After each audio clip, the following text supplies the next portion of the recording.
Surrender to your soul. You didn't come here by accident, and you're more than a body. You're more than a mind. You're pure consciousness. So your soul came into this earth. Like, study Dolores Cannon's work, right? Dolores Cannon, who created quantum healing hypnosis, which is what I do. She explains it so beautifully. It's 50 years of research. It's 20 books. If you want to really get into some information, get into Dolores Cannon, because it's really solid information. Because she's been studying for 50 years through hypnosis, through people's subconscious minds, talking to the soul, right? And so when you surrender, know that your soul is an intelligent being. It's a multi-dimensional, intelligent being. Surrender to that. Okay? And for me, 2024 is, I went out with my daughter the other night, and she said, she told me her insurmountable list of things that she's going to achieve in 2024. So she said, well, what's yours? And I said, well, for all my life, I've made things happen. I've gone after things. I'm very passionate. I'm very driven. I'm very focused. I'm very inquisitive. I've got this inquisitive mind, man. It just can take in, like you, it just can just go out and out and out and out and out, and taken to the point where my brain is on fire because I'm taking in so much information. Mm-hmm. But now I'm letting it all go. All of it. All of the effort, all of the searching, all of the seeking, because I know I already am that. Everything I need is within me. I figured that out. I just figured it out. It just was so obvious to me one day. I was like, you don't become enlightened. You're already enlightened. You're already self-realized. You just got to know that you are that. It's like a trick. It's like a little trick. It's like Cat in the Hat. It's just already is. It's not like I pray to angels. I was with the lady the other day who channels angels, and I was like, angels aren't out here.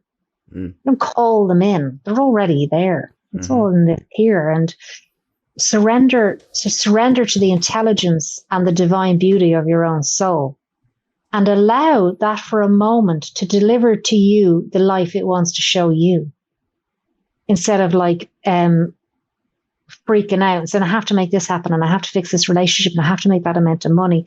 Take a moment to just give it some space and let it deliver to you, attract to you what it is you really need to experience at this time. And trust that. Yeah. And that's the work. It's trusting that, whether that's your soul, whether that's God.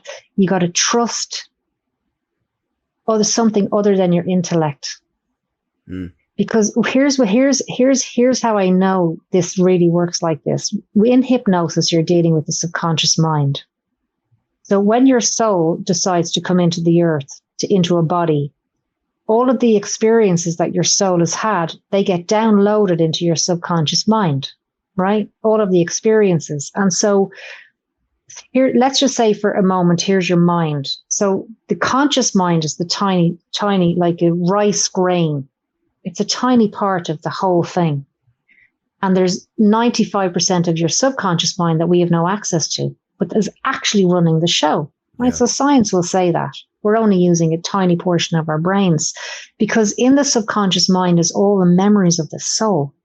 Now, if you're very intuitive, if you really, really learn to trust and just, what the heck, just believe it to be real. Just keep going and keep going and keep going and keep going until it keeps proving to you that you're never wrong.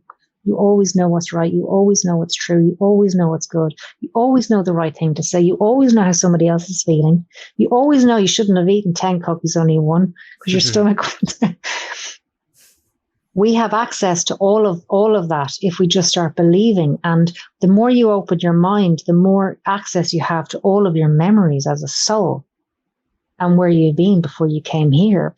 And when people do quantum healing and they come out of the session, they'll go, was that real? Now, I can't explain to you what happens in those sessions. It's incredible. It's the reason why I do it, is I'm blown away every time I do a session. I'm like, it's just magical, right?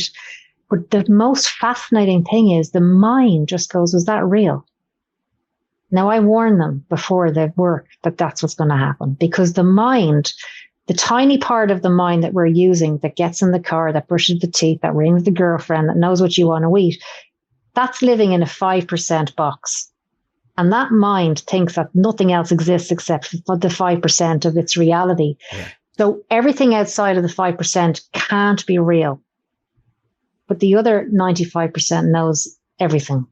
But the 5%, the mind, the analytical mind, it only understands 5%. So you've got to say, okay, I'm not going to dissect this. I'm not going to bury this truth. I'm going to just let my mind doesn't have to figure it out. It doesn't have to know. Just trust and surrender to something mystical, something magical.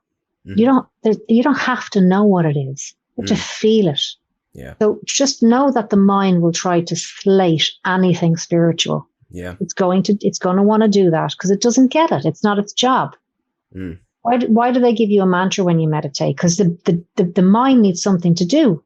It's like a dog. Are we going for a walk? Are we going for a walk? Are we going for a walk? When are we going for a walk? Yeah. Give it a bone. So you got to give it a bone. And so when we go on these quantum healing journeys, when we go and meditate, whatever we're doing, our spiritual work, get into your breathing because the mind needs a job.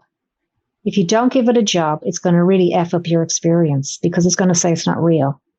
Yeah. And you've been conditioned through schools and societies not to believe in your higher self.